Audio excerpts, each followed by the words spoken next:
Hello, everyone. Today, we are going to talking about Google Anthos for multi-cloud high availability. In the previous, Google just talked about Google Anthos in a high level. So we are going to use live case study to talk about how does Anthos can help multi-cloud environment for high availability. And my name is Jonathan Zhuo. I'm a Google Cloud Senior Practice Lead at Deloitte with over 26 years of industry experience, hands-on Google Cloud Enterprise Architect, and specialized in Anthos Hybrid Multi-Cloud solution. Deloitte is a Google Cloud Platinum partner. And inside of Deloitte, I and some of my peers with a managing director run Anthos practice. We have trained many teams to serve different accounts' needs. We are constantly doing joint solutions with Google, and we are leading Anthos workstream for many companies. Also, I partner with Ajay. He is going to talk with us on the multi-cloud industry trend. Ajay, how about you give a brief introduction? Good morning, good afternoon all. My name is Ajay Shenai, and I'm a manager in Deloitte's AI and data practice. I'm based out of Minneapolis. I have about 17 years of experience in delivering data and analytics programs. I primarily focus on healthcare industry and help them accelerate some of their, the future journeys, especially around digital transformations. I think one thing we realize as part of these accelerations, right? Cloud is becoming more and more essential, a core fundamental element, and organizations are moving to the cloud. Yes, absolutely, but they're also moving on a hybrid multi-cloud model. I'm going to give an industry perspective on this and how we are seeing things happening in the market. So let me first talk about the benefits of a multi-cloud. I think this is going to be a little more generic, but here's our perspective. As we're seeing organizations are looking to modernize their applications, we're seeing that there is a growing need for access to the best of breed abilities, capabilities from multiple cloud vendors. Multi-cloud is helping or allowing organizations to avoid these vendor lock-ins and be vendor agnostic. Even though a single cloud provider, it offers high resilience, a multi-cloud environment offers companies with a lot more improved disaster recovery and even higher resilient capabilities. Multi-cloud also offers geographical coverage, and it allows organizations with greater data processing scalability to improve their speed to market. Now, obviously, benefits always are coupled with challenges, and we see them as opportunities in the world of implementing multi-cloud. So let me take you through those 4 items at the bottom. The first one, hybrid and multi-cloud discussions are on the minds of every leading CTO, CIO due to the risk aversions from lock-ins and the best of breed capabilities that they need. And it's becoming a reality more and more in larger enterprises. But there are several questions that stem out of this, like, for example, how does one modernize in this hybrid environment? How are they going to use the different processes? Are they going to have different best practices? Are the operational procedures going to be the same or different from each of these cloud environments? Or lastly, do we need different skill sets in order to manage this cloud and the on-prem environment?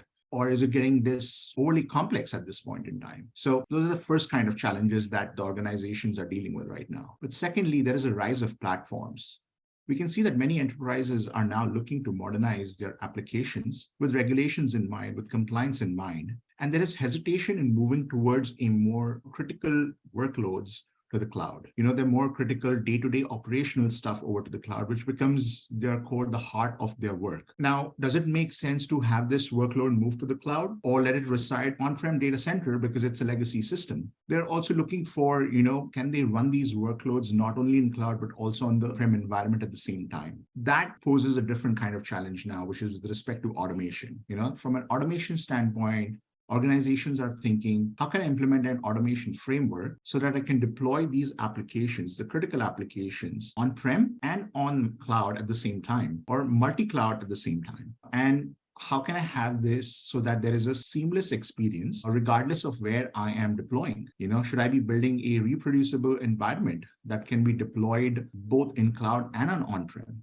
So that poses an automation challenge. But finally, the most important one, I think, is from a governance and continuous compliance standpoint. Organizations are thinking, how can I set up an enterprise level policy controller? How can I set up the compliance guardrails, as well as implement the enterprise level governance at scale across hybrid cloud and multi-cloud environments? So with these challenges, I also see opportunities and solutions through Anthos that we can actually achieve the solutions. So I'm going to hand over now back to Jonathan, who's going to be talking through and taking us through a live case study. Thank you, AJ. In this case study, I'm going to first of all show you what is the high-level requirements the client is asking. And then I will talk about why Anthos can help you in multi-cloud environment. Then I pitch in through using two different approaches. How are we going to implement high availability in multi-cloud environment? And at the end, I'm going to do a demo to show you. If you look at the high-level business requirement, the client wants the commerce site never goes down and feels fast anywhere in the country with low latency, and build a reproducible environment that can be deployed in Google Cloud or any other cloud, and use a single pane of glass to manage workloads in multi-cloud environment.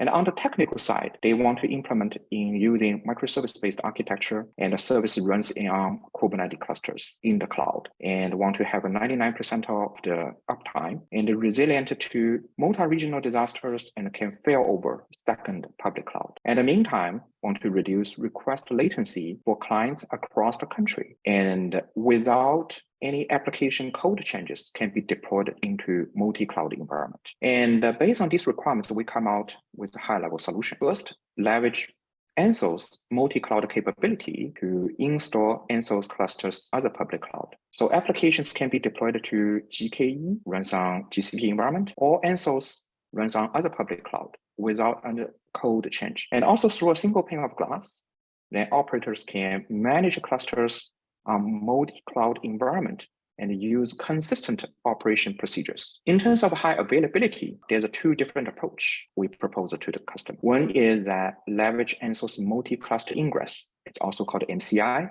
and a third-party vendor's product called Cloudflare for multi-cloud high availability. And the second approach is leveraging Hybrid Mesh for multi-cloud high availability. I'm going to walk you through in detail each approach. But before we do that, first of all, let me introduce you why Anthos can help multi-cloud management. In this picture, you can see GKE clusters runs on Google Cloud, but also I can manage Anthos clusters runs on AWS or Azure, or even I can attach any CNCF compliant Kubernetes, let's say AKS or EKS. And it's not a secret. Among three public cloud providers, Google was the last one decided to go to public cloud in the market. So Google is heavily focusing on multi-cloud solution. This picture, you can see that is the underlying Anthos multi-cloud architecture. And for Anthos to other public cloud like AWS or Azure, and it uses multi-cloud API, Anthos multi-cloud API, to directly administrate the lifecycle of VMs, either in AWS or Azure, and load Google Kubernetes on top of that. And you can control the entire lifecycle management remotely through Google. So what is Anthos cluster? Anthos cluster really actually is a GKE. Actually runs on using AWS or Azure as an IaaS and installed on that.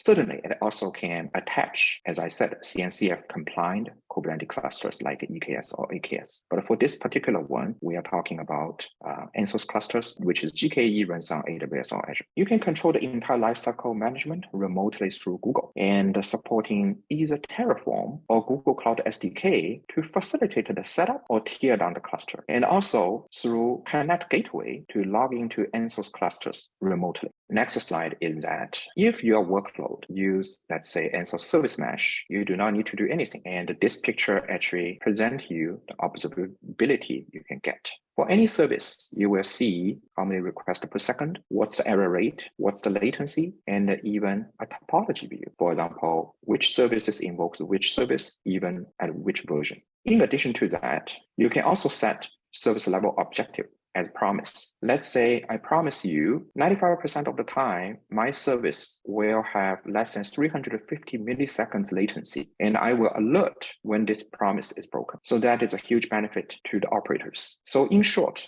we talked about you can leverage on Anthos as a single pane of glass to manage your Kubernetes clusters workloads, whether they run on as a public cloud or on GCP environment or even in on-premise environment. And also, Anthos clusters really is like GKE clusters. So you do not need to change your custom code. You can deploy into these environments without much challenges at all. From operator's perspective, you can have a very nice observability and also to trigger alerts in case to ensure your service level agreement. So that's the benefit of Anthos. Next piece, we are going to zoom in to the high availability piece. The first scenario, we actually was help the client and proposed and implemented this solution using third-party vendors product called Cloudflare and in conjunction with Anthos Multi-Cluster Ingress to achieve multi-cloud high availability. So what is a multi-cluster ingress? Let me use this diagram to show you a little bit. In this picture, you can see I have multiple clusters and they are in multiple regions. And I go through health check. Once I detect that one of the cluster is not healthy, the traffic will be auto-failed over to the other one. And from application perspective, you will get a single consistent virtual IP for your application. See, the IP address, they are the same. It's geo-approximator-based routing. So let's say a user is using this application in West Coast. It will be routed to the nearest cluster, which is on West Coast. If a user lives in Europe, and then the traffic will be routed to the Europe cluster.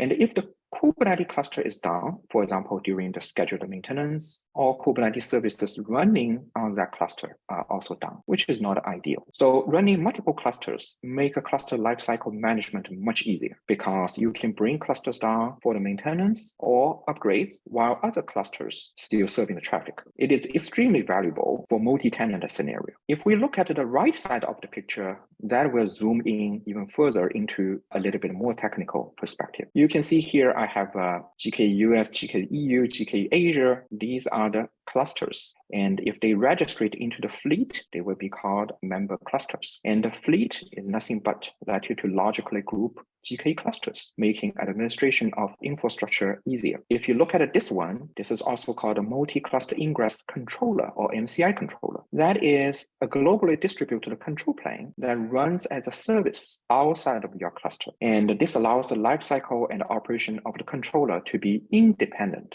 of your GK clusters. And also a multi-cluster service or MCS is another concept. It's a customer resources used by MCI to represent sharing services across clusters. And if you look at this one called a configure cluster. And a configure cluster is a GK cluster. And it can be an independent cluster or can be deployed into one of these clusters where the MCI and the MCS resources are deployed. And the ingress controller watches the config cluster and reconcile the load balancing infrastructure. For example, I say load balancing between these two clusters, US and EU, and not involve Asia. It will do so. Let's further look at it. Since the client is not only just interested in high availability in GCP environment, but also want to expand it to multi-cloud environment. So there is a proposed solution comes out. The picture is that we use third-party vendors product called Cloudflare. And the Cloudflare is DNS-based load balancer with DDoS mitigation and web application firewall. And it can, you primarily route the traffic to Google Cloud and then fail over to the other public cloud. Let's say a normal scenario is that through global load balancer, it comes in and first of all, based on your geolocation of the user, and maybe initially send the traffic to GK West, and since the user is based in West Coast, and only during the failover scenario, it will be routed into the GK East. And if both clusters are not functioning or not responding, does not taking the traffic, at that time, Cloudflare will route the traffic into another public cloud. And in that cloud, you will have Anthos clusters, which is installed exactly the same application and all the infrastructure are pretty much exactly the same compared with on the Google Cloud. The reason we selected this approach is that Anthos Hybrid Gateway is still on the roadmap, and Hybrid Anthos Service Mesh is still in preview, and the Cloudflare has more than 300 endpoints globally, and also supports DDoS mitigation and web application firewall. So how you implement it? It's pretty simple. In the Cloudflare, you can just create original pools. Your GKE pool is your primary pool, and then other public cloud is your secondary pool. So GK is the primary pool and the other cloud is the secondary pool to make your traffic pretty much is based on geolocation and route into your Google Cloud environment and fail over to the other Google Cloud environment if needed. And if both of them are not working, and then fail over to another public cloud environment. So that sounds like it should be pretty straightforward. Another approach is very different one. It's called hybrid mesh for multi-cloud environment. Hybrid mesh certainly is a different approach. And first of all, let me explain to you what is a hybrid mesh. If you look at it here, I have what is a hybrid mesh. I span Google Cloud and other public cloud. I have two clusters. One cluster runs on GCP environment, another Anthos cluster runs on other public cloud. And I use one single mesh, link them together. Each cluster, they use their primary control plane, and they reside in two different clouds. So they are using multiple networks. Each of them use their one is on Google Cloud network and the other public cloud network. With clusters on separate networks, you must install east-west gateway, since traffic cannot be routed from parts in one network to parts in another. And since the clusters are on separate network, you need to expose all services on the east-west gateway in both clusters behind this east-west gateway. Service behind the gateways can only be accessed by service with a trusted mutual TLS, certificate, and workload, the workload identity, just as if they were on the same network. And finally, you need to run ASM CLI to create a mesh to enable endpoint discovery. If you have only one cluster, that's very simple. You just install your cluster and then install service mesh and then deploy your application. Your service will be exposed. But for multi-cluster environment, how can you make it enable your endpoint discovery? You need to go through these steps. First of all, you will generate east-west gateway and then expose your service behind these gateways. And the third one, run ASM CLI, create mesh to enable endpoint discovery. Once you enable it, these services becomes like a distributed service. I will describe to you what is distributed service in that. A distributed service is a Kubernetes service that acts as a single logical service. For example, I have a front-end service on both sides, one cluster here, another cluster here, they call it front-end service. And the distributed service is a single logical service. So sometimes it's routed traffic into here, and sometimes it's routed traffic to over there. It's a logical service. And the distributed services are more resilient because they run on multiple Kubernetes clusters in the same namespace, and a distributed services remains up even if one or more Kubernetes clusters are down, as long as the healthy clusters are able to serve the desired load. And in order to create a distributed service, Anthos Service Mesh functionality is used to link services running on multiple clusters together to act as a single logical service. Later on, when I do a demo, you will see these things more clearly on the screen. And MCI, as we talked about before, create a load balancer for the application using cloud load balancing, which is here, global load balancer, and also creates and manages the network endpoint group. It's not reflected in this diagram. And this load balancer has the istio ingress gateway. If you see here, ingress gateway here and here on both clusters. And this is a unique from service mesh. And the network endpoint groups dynamically track the service endpoints of these two istio ingress gateway service to ensure the load balancer has the healthy backend. If it is not healthy, the traffic will be routed into the other one. And the services runs in parts that use workload identity, and which provides each part with a unique identity. Workload identity lets a Kubernetes service account, which is called KSA, act as a Google service account, which is also called GSA, by creating a service secure mapping between the KSA and the GSA. We constantly heard about workload identity, that is this concept. And the parts that runs as a KSA automatically authenticated as the GSA when they access the Google Cloud APIs, because workload identity allows IAM, Identity Access Manager, to trust Kubernetes service account credentials. So how does traffic work if you piece everything together? Actually, this diagram needed to add two pieces. One is the east-west gateway here and east-west gateway here, so they can communicate with public, let's say AWS cloud, Anthos cluster. And AWS cloud also have an Anthos cluster also has an east-west gateway here.